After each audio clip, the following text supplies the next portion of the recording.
एक बात जो नवीन भाई कह रहे थे ना, मैं एक छोटा सा किस्सा 30 सेकंड का शेयर कर दूं।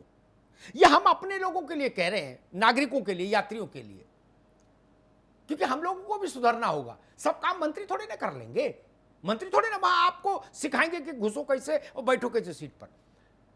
मैं नीतीश बाबू रेल मंत्री थे, एक बार मैंने नई दिल्ली रेलवे स्टेशन गया तो बिहार से कोई ट्रेन आई, बहुत भारी भीड़ थी। एक बार स्टेशन पर देखा, जब ट्रेन चलने को थी बिहार वाली, तो उसमें पुलिस लाठी मार के लोगों को अंदर चढ़ा रही थी, वो दृश्य।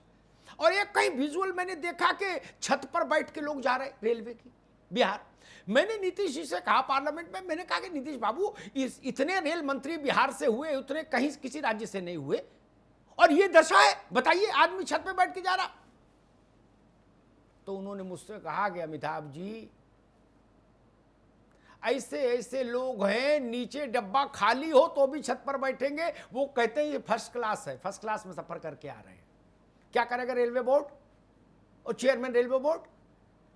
ये व्यवहार हमको सुधारना होगा। भारत के लोगों को, संविधान के शब्द को कहूं तो be the people of India, हमको सुधारना होगा अपने में। एक हां, दूसरी बात मैं जरूर कहूंगा, रेलवे जन जागरण के भरोसे न रहे। यही बात मैंने मनोज सिन्हा से भी कही और सुरेश जी से भी कही।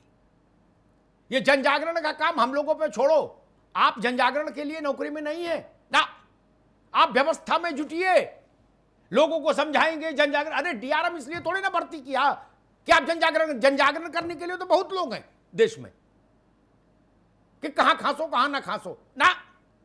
व्यवस्था इतनी चाक चौबंद रखे कि किसी की खांसी किसी के लिए काल नहीं बने।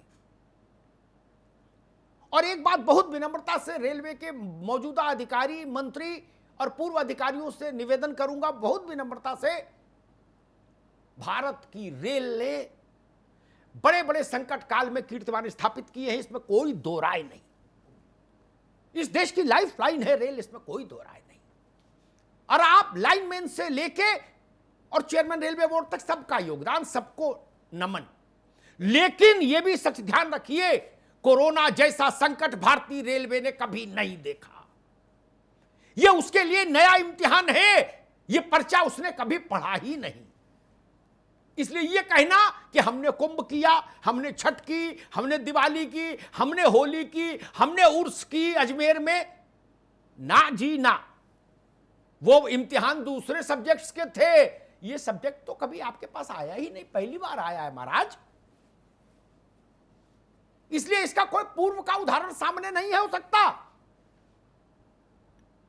मैं फिर कहता हूं, एक संक्रमित व्यक्ति सेंट्रली एयर कंडीशनड एक ट्रेन को समस्या में डाल देगा, ऐसा संकट कभी नहीं आया भारत के सामने।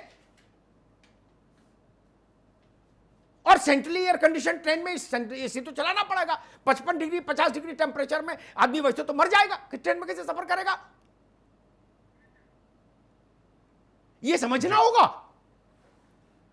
इसलिए जितनी मेरे पास सलाहियत है, बुद्धि है, अनुभव है, उसके हिसाब से दो तीन बातें संक्षेप में कहूंगा। एक, भीड़ सख्ती के साथ नियंत्रित हो जी। जो बात अरुण भाई कह रहे थे, अच्छी सुझाव थे, या बात जो मनोज जी कह रहे थे, या आप सुरेश जी कह रहे थे, आज के मंत्री हमारे, कम ट्रेन चलाइए, आवृत्ति कम करिए, टिकट्स कम मिले, प्लेटफॉर्म क्लीन रहे। और एक बात जो अरुण जी ने बड़ी अच्छी कही, एक बार में एक स्टेशन पर बहुत सारी ट्रेन नहीं हो सामने आमने, नो, टैक्सी स्टैंड तक क्लियर हो जाए जब मामला, तो दूसरी ट्रेन लगाओ, नहीं तो उस स्टेशन के बाहर बवाले जाम होगा। पहाड़गंज में दिल्ली के, चाहे अजमेरी गेट साइड या पहाड़गंज साइड, जो लोग यहां रहे हैं दिल्ली में अधिकारी वो तो जानते ही हैं, या मुंबई या चेन्नई, ऐसे जो स्टेशन हैं, उनके बाहर सोशल डिस्टेंसिंग हो सकती है क्या? 10 ट्रेनें एक साथ स्टेशन पर गिरती हैं आके छपाक से, और लाखों आदमी का समुद्र तैरता है वहां, नहीं। और सबसे बड़ी बात जो सरकार जहाज के लिए भी शायद जहाँ तक मेरी जानकारी है उसके संज्ञान में है, और उसने एयरलाइंसेस, प्राइवेट एयरलाइंसेस को ऐसा कहा भी है कि भाई ऐसा करके बताइए जी। 3 की सीट होती है तो उस पर 1 बैठाइए, टोटल कैपेसिटी का 1/3 ट्रेवल कराइए जहाज में। तो जो नियम जहाज में वही ट्रेन में फॉलो करिए, ताकि अधिकतम सुरक्षा संभव हो सके। और बिना थर्मल स्कैनिंग के, बिना स्वास्थ्य परीक्षण के, जो बात सुधा जी कह रही थी, किसी को भी अनुमति नहीं दीजिए, वो मंत्री हो, वो संतरी हो, वो अमिताभ अग्निहोत्री हो, वो ननकू हो, वो रज्जाक हो, कोई हो। जी। ये देश की सेहत का सवाल होगा। इतनी बड़ी चुनौती और कहीं किसी सेक्टर में नहीं होगी जितनी बड़ी चुनौती रेलवे को रीस्टार्ट करने में होगी। मैं बार बार इस बात की ओर ध्यान खींच रहा हूं देश का। इतना बड़ा तंत्र कोई है ही नहीं। रेलवे का पहिया घूमेगा तो पूरा देश में उसकी गूंज होगी। बिल्कुल। इसलिए वहां सुरक्षा सबसे ज्यादा जरूरी है। एयरपोर्ट्स और रेलवे में यही अंतर है। एयरपोर्ट भारत की कुछ छोटी सी आबादी को कैटर करता है, सारे एयरपोर्ट मिलकर।